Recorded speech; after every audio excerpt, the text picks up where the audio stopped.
नमस्कार दोस्तों, मैं हूं आपका दोस्त आपका होस्ट आर के और आप देख रहे हैं आर के ट्रेडिंग। दोस्तों आज का वीडियो काफ़ी इन्फॉर्मेटिव होने वाला है। काफ़ी जानकारी आपको आज के वीडियो से मिलने वाला है। ये टॉपिक जो है क्रूड ऑयल है ना। क्रूड ऑयल जैसा कि अभी इजराइल और ईरान में थोड़ा सा टेंशन हो गया तो वापस से क्रूड पर चर्चा हो गया शुरू।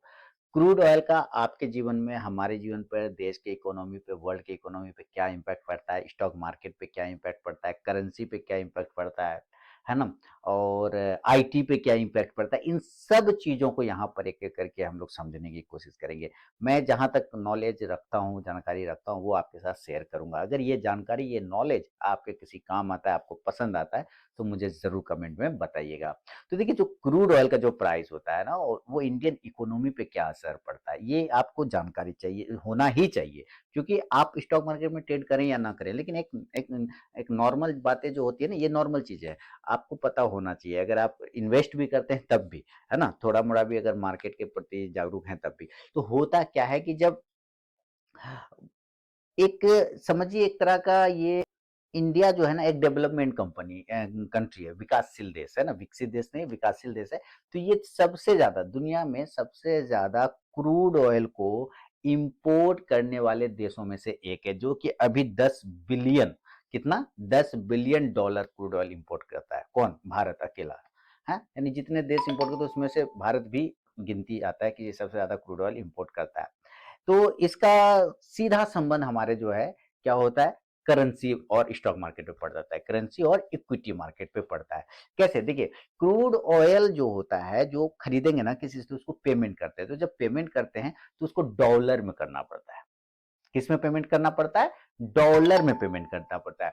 और जैसे ही डॉलर में पेमेंट करते हैं तो डॉलर का डिमांड बढ़ जाता है ना? डॉलर का डिमांड हाई हो जाता है, तो डॉलर में तेजी आ जाती है और रुपया उसके अगेंस्ट क्या होता है? कमजोर हो जाता है। विदेश से क्रूड खरीद रहे हैं तो वो डॉलर में पैसा खोजता है कि डॉलर में पेमेंट करो। तो डॉलर में जिसका डिमांड हो जाएगा उसका तो रेट बढ़ जाएगा, तो डॉलर ऊपर भाग जाता है और रुपया, हमारे पैसे को उसने वैल्यू नहीं दिया। पैसे में कहा भाई, तुम इतना क्रूड ऑयल दे रहे हो, लो रुपया में दे रहा हूँ, हम तुमको अपने इंडियन करेंसी में दे रहे हैं। कहेगा नहीं नहीं नहीं, तो इंडियन करेंसी का डिमांड कर रहा है तो वो नीचे आना शुरू हो जाएगा और डॉलर का भाव ऊपर, क्योंकि उसको डॉलर में पेमेंट खोजता है वो लोग। एक तो ये आप समझ गए, तो रुपया कमजोर हो जाता है और डॉलर चढ़ जाता है। जब क्रूड ऑयल का डिमांड बढ़ जाए तो इसका दूसरा इम्पैक्ट पड़ता है हमारे फॉरेक्स रिजर्व पर। फॉरेक्स रिजर्व जो विदेशी करेंसी, जो विदेशी मुद्रा भंडार हम लोग के पास होता है, उसमें कमी आने लगता है, क्योंकि हम अपने विदेशी करेंसी तो उसको दे रहे हैं, हम जो जमा कर रखे हैं अपनी मुसीबत के टाइम पे, हम वही पैसा तो निकाल के उसको पेमेंट कर रहे हैं ना, कर रहे हैं ना। इससे क्या होता है कि हमारा फॉरेन रिजर्व जो है थोड़ा सा कम होने लगता है, जो कि अभी 640 मिलियन डॉलर के, बिलियन सॉरी, 640 बिलियन डॉलर के आसपास में है हमारा फॉरेक्स रिजर्व। ठीक है। अब देखिए, इक्विटी मार्केट पे इंपैक्ट क्या पड़ता है, ये तो आप करेंसी का समझा दिया आपको मैंने कि करेंसी पे क्या इंपैक्ट पड़ता है, इक्विटी मार्केट पे क्या असर पड़ता है ये समझिए। उसमें भी अलग अलग पार्ट है, आईटी पे क्या इंपैक्ट पड़ेगा और एविएशन पे क्या पड़ेगा, ये सब अलग अलग, वो अभी मैं आपको समझाता हूँ। मान लेते हैं, इसमें होता क्या, जैसे ओएनजीसी है ना, ऑयल इंडिया है, या आपका बीपीसीएल है, या एचपीसीएल है, ये सारी कंपनियां तेल से कम कहाँ रिलेटेड है, क्रूड ऑयल से रिलेटेड है। तो इसमें जो ओएनजीसी और ऑयल जो अपस्ट्रीम कंपनी है उसको फायदा हो जाता है, क्योंकि क्रूड का रेट बढ़ जाता है। लेकिन जो एचपीसीएल, बीपीसीएल वगैरह है, या ऐसे जिसका पेट्रोल पंप होता है, जिसको क्रूड ऑयल खरीद, कच्चा माल खरीदना पड़ता है, उसको नुकसान होता है, क्योंकि वो कच्चा माल खरीदता है, फिर उसको रिफाइन करता है, तब जाके आपको तेल मिलता है। तो यही चीजें हो जाती है कि उसका रेट बढ़ जाता है कच्चा माल का, जिसकी वजह से एचपीसीएल, बीपीसीएल, आईओसी जैसी कंपनियों को नुकसान होता है, उसका रॉ मटेरियल जा महंगा होने की वजह से ये होता है। और उस सब, इन सब कंपनियों पे इंपैक्ट आईटी सेक्टर पे डिपेंड पड़ता है। सोचिए, क्रूड बढ़ता है तो आईटी पे क्या इंपैक्ट पड़ जाता है, जबकि वो तो सॉफ्टवेयर कंपनी है आईटी, और इधर ये है, दोनों विभाग लगे। लेकिन देखिए कैसे होता है, आईटी कंपनी के लिए डॉलर, जैसे ही क्रूड बढ़ता है तो डॉलर बढ़ जाता है, डॉलर का डिमांड बढ़ता है, तो जैसे ही डॉलर मजबूत हो जाता है ना, तो आईटी कंपनी को फायदा हो जाता है, क्योंकि आईटी कंपनी के मैक्सिमम बिजनेस विदेशी क्लाइंट होते हैं, वो लोग डॉलर में पेमेंट करता है, तो मजा आता है, डॉलर का रेट बढ़ा है तो इसको भी फायदा हो जाता है। बात समझ रहे? जैसे कि क्या होता है कि एक्सपोर्ट, मतलब आप सॉफ्टवेयर बनाते हैं तो विदेशी क्लाइंट के लिए भी बनाएंगे ना, टीसीएस हो जाए, चाहे विप्रो हो जाए, चाहे इन्फोसिस हो जाए, ये सारे लोग विदेशी क्लाइंट को भी हैंडल करता है। मैंने भारत दुनिया में सबसे बड़ा आईटी सेक्टर रखता है अपने कंट्रोल में, है ना?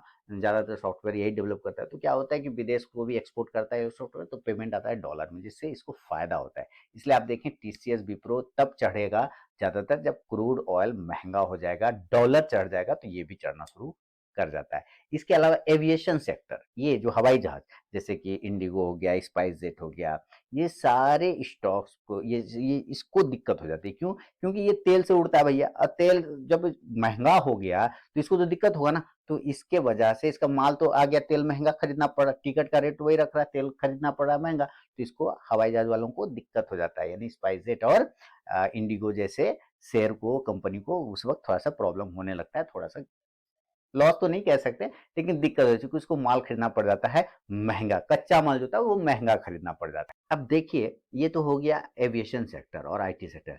अभी एक सेक्टर और है, टायर सेक्टर, जैसे कि बालकृष्ण इंडस्ट्रीज, सीएट टायर हो गया, अपोलो टायर हो गया, जेके टायर हो गया। ये सारे स्टॉक्स भी जो है, इनका जो रॉ मटेरियल होता है, डायरेक्ट क्रूड ऑयल से जुड़ा होता है, डायरेक्ट। वो जो रबड़ बनता है ना, वो डायरेक्ट क्रूड ऑयल से जुड़ा होता है, उसका संबंध होता है। तो अगर वो महँगा हो रहा है तो इनको नुकसान होना शुरू हो जाएगा, क्योंकि इनका रॉ मटेरियल वही महँगा मिलना पड़ जाएगा, महँगा लेना पड़ जाएगा, इसलिए टायर कंपनी पे भी इम्पैक्ट आता है। तो आप समझिए कि इन किसी भी देश पर क्रूड ऑयल का बढ़ना, और खासकर किसी भी देश को गोली मारिए, अपना देश, क्योंकि हम अपने देश की बात करेंगे, तो कितना अंतर पड़ जाता है, बहुत ज़्यादा अंतर पड़ जाता है ना? और साथ ही ट्रांसपोर्ट का खर्चा बढ़ जाता है। तो हमारी महँगाई भी बढ़ जाएगी, क्योंकि ट्रांसपोर्ट सब्ज़ी आए, चाहे जो भी सामान आएगा, ट्रांसपोर्ट करना पड़ता है, भेजना पड़ता है। तो जैसे वो तेल महँगा होना शुरू होगा, ट्रांसपोर्ट का खर्चा बढ़ जाएगा। ट्रांसपोर्ट खर्चा बढ़ेगा, वो ऐड हो जाता है उसके कॉस्ट में, और कॉस्ट में ऐड होगा तो महँगाई भी बढ़ जाती है। ये सारी चीज़ें आपको क्रूड ऑयल के बारे में पता होना चाहिए कि एक क्रूड ऑयल हमारे जीवन पे क्या-क्या इम्पैक्ट डाल सकता है।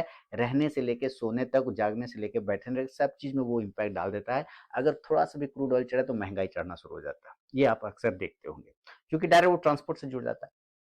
तो अब आपको याद क्या-क्या रखना है ना? जिसको कहते हैं पॉइंट्स टू बी रिमेंबर। अगर आपसे जीके में पूछ लिया जाए कभी भी कि क्रूड ऑयल का इम्पैक्ट क्या पड़ता है, 10 शब्दों में व्याख्या करें, तो क्या हुआ? सीधी-सी बात को समझना है कि भारत जो है क्रूड ऑयल के लिए बहुत ज़्यादा निर्भर करता है, भारत क्रूड ऑयल के इम्पोर्ट पर। इसका सीधा हमारे फाइनेंशियल मार्केट पे इम्पैक्ट पड़ता है। डॉलर कम अगर मजबूत हो जाता है तो हमारा रुपया कमज़ोर हो जाएगा। डॉलर इसलिए मजबूत होगा कि अगर क्रूड का डिमांड बढ़ जाएगा, क्रूड चढ़ना शुरू होगा तो डॉलर में उसको पेमेंट करना पड़ेगा। क्रूड खरीदते हैं तो डॉलर में पेमेंट करते हैं, तो डॉलर का भाव बढ़ जाएगा, रुपया हमारा कमज़ोर हो जाएगा। ठीक है?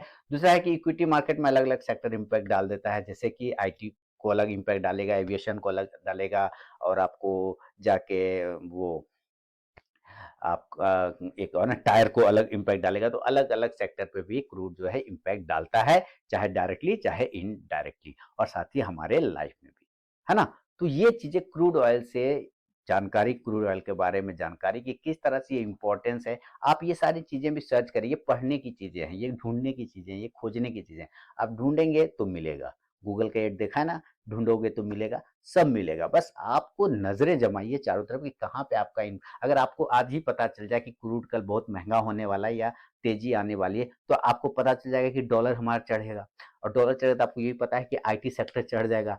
और अगर वो क्रूड तेज़ी में जा रहा है तो हमें ये पता है कि कमज़ोर कौन हो जाएगा, तो टायर कंपनी कमज़ोर हो जाएगा, एविएशन सेक्टर, एविएशन स्टॉक कमज़ोर हो जाएगा। ये सारे अपने आप पता चल जाता है ना, इसीलिए जानकारी होनी चाहिए। ठीक है? तो उम्मीद है दोस्तों, ये क्रूड ऑयल से ज़रूरी इन्फॉर्मेशन आपको पसंद आया होगा। अगर पसंद आया तो मुझे कमेंट करके ज़रूर बताएँ। मिलूँगा नेक्स्ट वीडियो में, तब तक के लिए बहुत-बहुत धन्यवाद।